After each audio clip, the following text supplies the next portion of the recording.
It's the holiday season 2010, and we are movie executives who are looking for a follow-on movie to the Santa Claus series, and we've got some pitches for you. Cue that intro.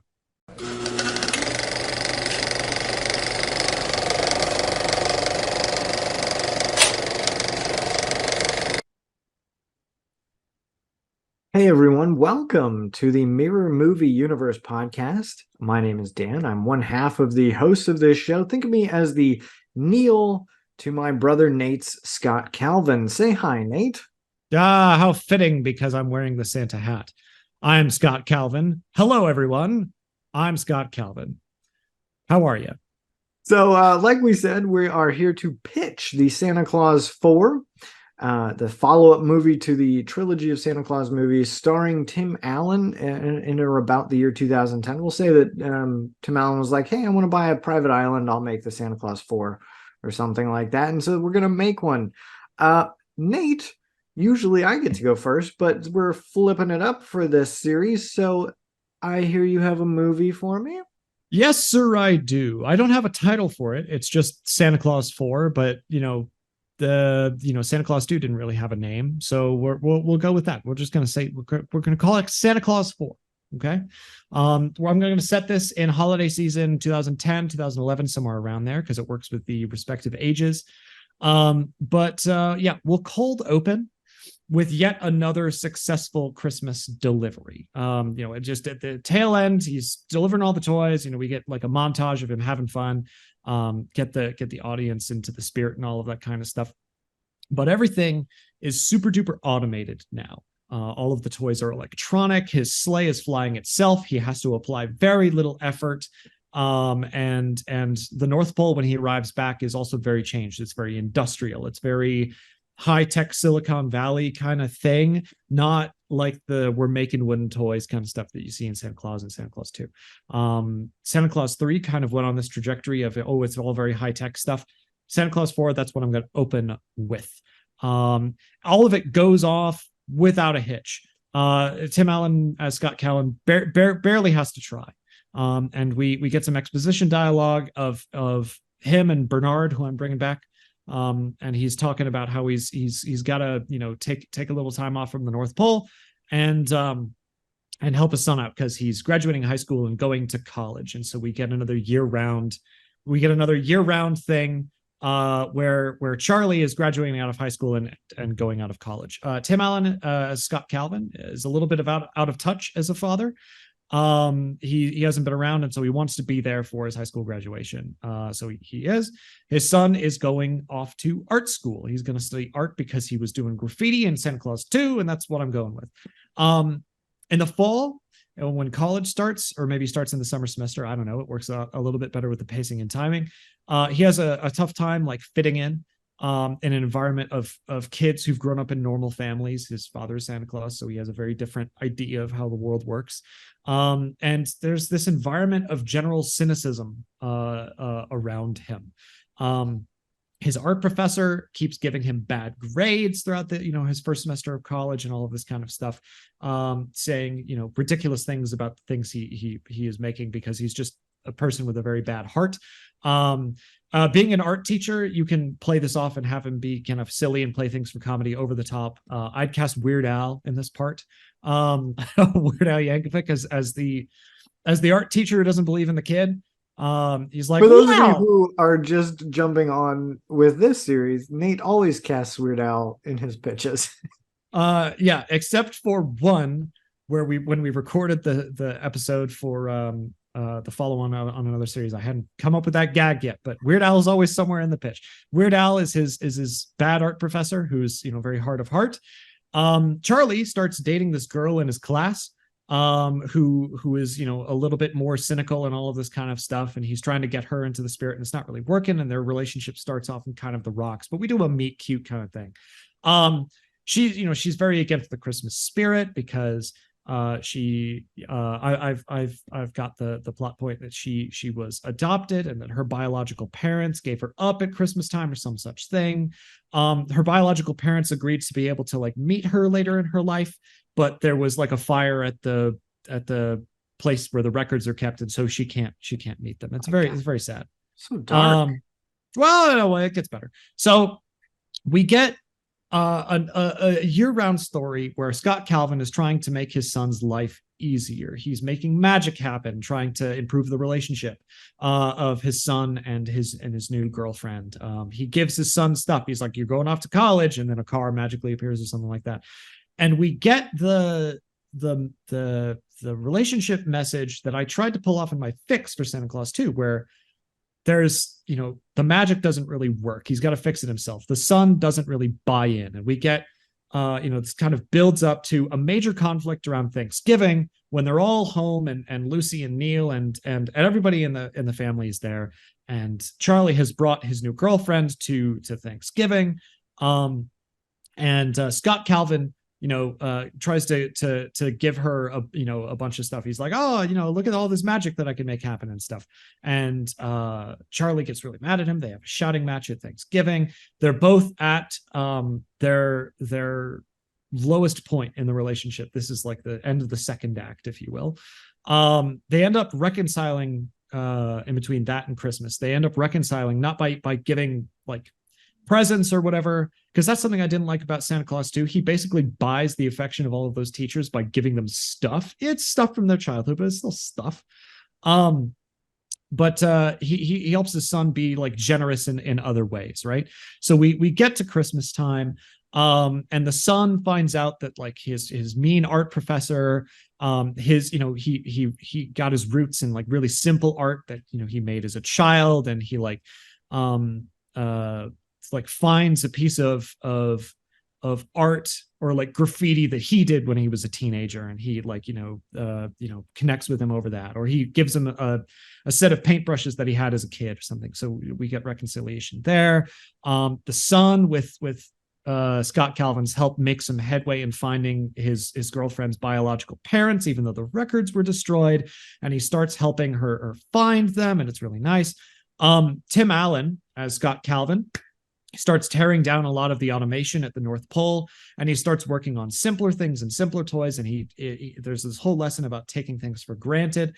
And then on actual Christmas, all of the toys are delivered, and Charlie's present for his girlfriend is a letter from her actual parents. And maybe we get a meet cute at them at just the end.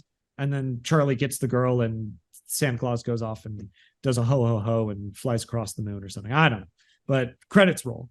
No name for this film, but I wanted to get back to roots, and I wanted to have the story 99% not take place at the North Pole and be mostly about inter-family conflict. And so that is what I'm going for. What do you think? I think it's a beautiful story.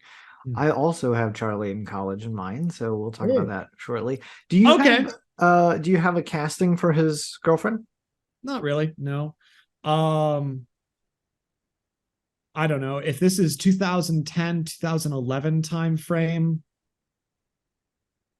I don't even know who was around at that point. I like at that point in my life, I was like early teenager. I wasn't really paying attention to like, famous people and stars and stuff. I'm gonna say pretty much I think the perfect person would be Bridget Mendler, who played Teddy in Good Luck Charlie, which was a Disney Channel show. I think premiered around the early 2010s. So I might be stretching it a little bit there, but she'd be great. I'm fine with that, as long as you don't go with someone like uber famous, like cast Miley Cyrus as his girlfriend or something like that. I don't think that would play well. But that's fine. I think it's a really cool story. I think I can see moments with other members of the cast, because the cast is getting bigger and bigger and bigger. You know what I mean? Like in every movie, it's like, we got another, we adding another. And so I think that you can see I can see a moment with him and Neil, where Neil's like, and Charlie, how does that make you feel when your dad gives you a car?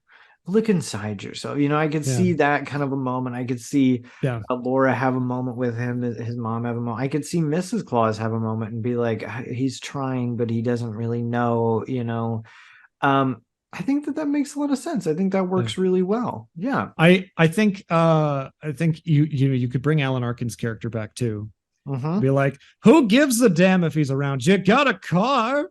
Yeah. and stuff like that. That would be funny. But I most think the like, only thing that you're missing yeah. is a Oh, B please. plot of something at the North Pole.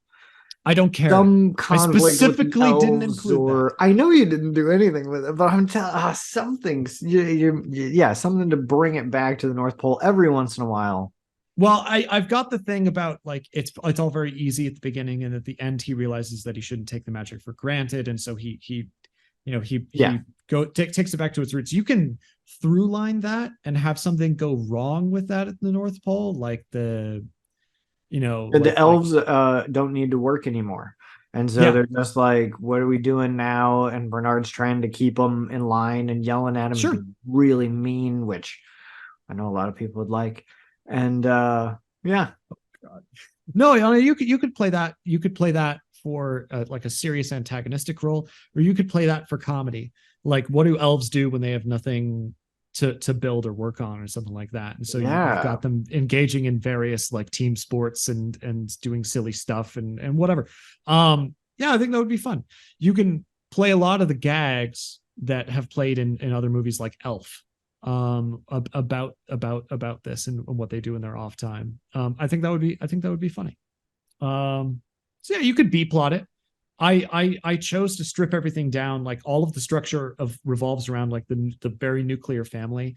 I didn't specifically mention Neil or Lucy or the father-in-law in this thing, but they'd be there. Hmm. But the skeletal structure of the movie needs to be, for me, about that family.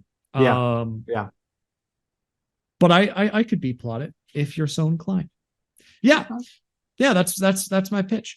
Dan, do you have a movie for me? I do.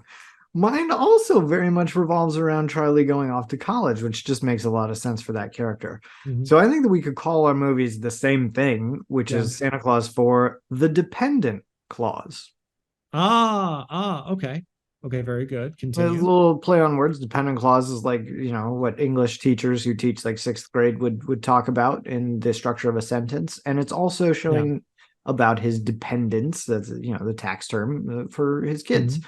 So mine opens with Charlie wanting to go off to college, and he wants Mm-hmm. to major in business. He Oh, wants to okay. be Scott Calvin before Scott Calvin was Santa. Neil is absolutely devastated by this. He was Mm-hmm. really pushing for him to go into psychology or psychiatry, whatever. But the mom thinks it's great. Laura's like, "Oh, that's fantastic." We have a nice little moment where she asks Scott to chip in for college, and he's like, "Santa doesn't get paid, so you're on your own there." Yeah. But they're not thrilled with the idea of Charlie doing this, him and Neil. So turns out Scott is still on an extended leave of absence from his toy company, because why Oh my not? God. Yeah. Because Because it's it, been 16 years it's been 16 and years. But in the first one, his boss was like, "Take some time, get your life right, come back." So he yeah. still has a job there. So he decides to take that job back and bring Charlie in as an intern to show him just how terrible and cutthroat and everything the world of business is. But Yeah. he can't show up looking like Santa, so you get some magic doobly doos. I'm going to quantum Mm-hmm. leap this. So anytime he sees himself in the mirror, he looks like Santa, but otherwise it's just Tim Allen. Because in every I movie, Tim Allen is like, "I don't want to wear the Santa stuff throughout the whole thing." yeah. So he's I back to Tim Allen for parts of this. Okay. Okay, cool. At the same time, Bernard is there with him because let's bring Bernard back, and he's gone through Mm-hmm. some magicy stuff too, so he just looks like Bernard and not Elf Bernard. I think that you could Okay. have some fun with this. Like, let's bring in, it's the 2010s, so early 2010. Let's bring in some like SNL folks, Fred Armisen, Jason Sudeikis, Bill Bill Hader, or Hader, please. something Yeah. Yeah. at his company, and they're like, "Where have you been this whole time?" And you could play that for comedy. Like, it's a different Mhm. thing every time. Like, it's on a super secret project for 16 years. Yeah. I was in the Working on Canadian something. division. Yes, Yeah. I ran the Canadian. I was in a Bring I was in a coma for 16 years. I just yeah. woke up, but you could do something different every Mm-hmm. time. Mm-hmm. So in the process of showing Charlie how terrible all of this is, Mm-hmm. they discover a plot by his toy company where they are going to get all the mail addressed to Santa. So they've been talking to the post office. Oh, okay. And they're going to get everything sent to the North Pole and to Santa to them. And Okay. then what they're going to do is they're going to send the kids a toy in the mail along with a bill to their parents. And it's going to make this toy company gajillions of dollars. Mhm. And it's just like, it's super evil and everything. And they're asking like questions like, well, what happens if the parents can't pay? They're like, we'll just send it to collections. You know what I mean? Like very Mhm. commercialism, Yeah. very all of that kind of stuff. And I want to see Scott maybe tempted throughout this too, to see, because we saw that a little bit in the Santa Claus 3 of like what would have his old life would have been. He's kind of taken in with this, like he was good at his job, like really good at his job. Is there a way that maybe he can have, you know, this relationship with his son and his new wife and new kids and everything, and do all of this? But then he kind of uncovers this plot and says nope. Yeah, So and maybe his motivation for that is paying for Charlie's college. yes, Yeah. because Okay. he has to pay for college. So Okay, cool. they try to sabotage this plan and are immediately fired.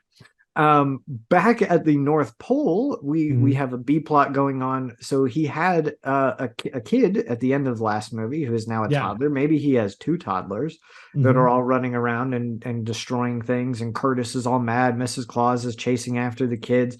And I would love to see Alan Arkin there trying to baby proof the North Pole. Just be like, why is he running around? There's tools. You leaving tools here? There's nails on the baby. floor. Yeah. Yes. Just like really mad the whole time. Yeah. I love the character of Lucy. She could be there like as a babysitter trying to help keep the toddlers corralled. So you get that kind of fun stuff. Yeah. So back to the main plot here. They figure out that the toy company is going to go ahead with this. The post office is going to send everything to this toy company. And then the postal office is very upset because for whatever reason it's not working. All the mail that they're getting from the North Pole is disappearing. And so they assign a postal investigator to figure out what's going on with this. Who would you cast? I definitely cast. I thought about going funny with it, but I wanted to go with Erica Serra from Eureka, the deputy sheriff in Eureka, because I think she can be funny and very serious, and intimidating. Joe from Eureka. Yeah. Okay. Cool. Yeah. All right. Cool. So she is on the case. She's trying to figure out what's happening. She puts a tracker in a mail envelope. It disappears. She mails herself in a package and shows up in the North Pole. And she's like, what is happening? She runs into Mrs. Claus. She runs into Curtis and everything. Yeah. And she agrees, okay, we're not going to try to send anything to this toy company. Like Santa's real and everything. That's fantastic. So cool. All right. At the end of this, we get a nice little moment where Santa is reading the letters that people are sending to him. Everybody's happy. Charlie decides he's not going to major in business. He's going to do psychology instead. And Scott realizes that he had some stock options in this company or whatever that he cashes out to pay for college. And then the epilogue is the postal inspector in therapy with Neil. And like, you're never going to believe this if I tell you. And he's like, oh, I think that I might believe it. And that's where the movie ends. That's delightful. Well, thank you. I like that you're exploring a piece of the lore that is a little bit neglected by the first few movies because he doesn't really read or answer the letters or anything. They do a lot of things, like every movie is like, you got to check the list, and that's just what they keep harping back to. But I really like that. It's kind of a subversion of my favorite Santa Claus movie, which is Miracle on 34th Street. Yeah, there were some tinges of Miracle on 34th Street in there for sure. Yeah. So for the listeners who have not seen that film, there's a big trial at the end to determine whether or not this guy who claims to be Santa Claus is really Santa Claus. And the post office delivers like bags and bags of mail to him in the courtroom. And they decide that because a branch of the United States government has decided that this man is Santa Claus, the court's not going to dispute it, case dismissed. Or at least that's how the one from the 40s ends. The one from the 90s, it's kind of a really dumb cop out at the end. So I like the subversion of the thing with the post office. I like. I gotta say really quick, like when I went through my first draft of this, and it was definitely just Miracle on 34th Street. It was a trial. Wanda Sykes was the judge, Oh my and God. it was just him versus the toy company. And I was like, hold on a minute, I can't do that. That's just Miracle on 34th Street. Like, prove that he's really Santa? No way. So then I redid the whole thing, and you still picked up on the Miracle on 34th Street vibes. So Look, it's a Santa Claus post office movie. There's only like 3 of those in existence. But yeah, I also like the gags with Quantum Leap, which is, by the way, I think in my top 3 TV shows of all time. Not the remake that just came out last year, but the original. I love Quantum Leap. For listeners who are not familiar, the gist summary is that theorizing that one could time travel within his own timeline, Dr. Sam Beckett stepped into the quantum leap accelerator and vanished. He woke to find himself trapped in the past, facing mirror images that were not his own, and driven by an unknown force to change history for the better. And his only guide on this journey was a guy named Al, an observer from his own time who appears in the form of a hologram that only Sam can see and hear. And so Dr. Beckett finds himself leaping from life to life, striving to put right what once went wrong, and hoping each time that his next leap will be the leap home. That I did from memory, and is also the entry like intro to all of the episodes. I love Quantum Leap to death. And I think the thing that you could do to play some extra comedy is, instead of Bernard being just like a business guy at the place, make him like Al in Quantum Leap, where he can like walk through walls and only Santa can see him. Yeah. You could play that for comedy. So he'd be like talking to Bernard, and then somebody else in the boardroom, like Bill Hader, would be like, what are you saying? And he's like, oh, I was just talking to myself. It's played for comedy many times in Quantum Leap, and I think that would be really fun. I like this. The dependent clause. The dependent clause, yes. I like the dependent clause. That's and good. We should say, internet, we have not seen the new Disney Plus show, The Santa Clauses. So if we've stolen anything from there, it's not our fault. Yeah. There's a Disney Plus show? Yeah, continuing this. Just came out like last year. Oh, neat, I guess. Having never seen the movies before last Sunday, I have no I didn't know or care to know. But yeah, maybe we did steal everything. Who's to say? You are the internet, so tell us. Did we steal it? And whose pitch did you like better? Did you like the dependent clause, or did you like the dependent clause? I'm stealing your title. It fits my movie. It's a great one. It just makes sense. Charlie's going off to college. You have to use it. So yeah, I think it's clever. But yeah, do you want a story centered about the toy company and a lot of these specific gags with Neil and Alan Arkin as the father-in-law again, and shenanigans with Santa's kid at the North Pole? I forgot about the kid my entire movie. Or do you want my movie, which is more like laser focused in on Charlie and his relationship with his dad, and it tells you that magic can't fix everything? Which would you produce? You're the producers this time. Or if you have an idea, just write out a huge long thing in the comment section, because why not? Yeah, you should see how unhinged my notes are over here on my computer.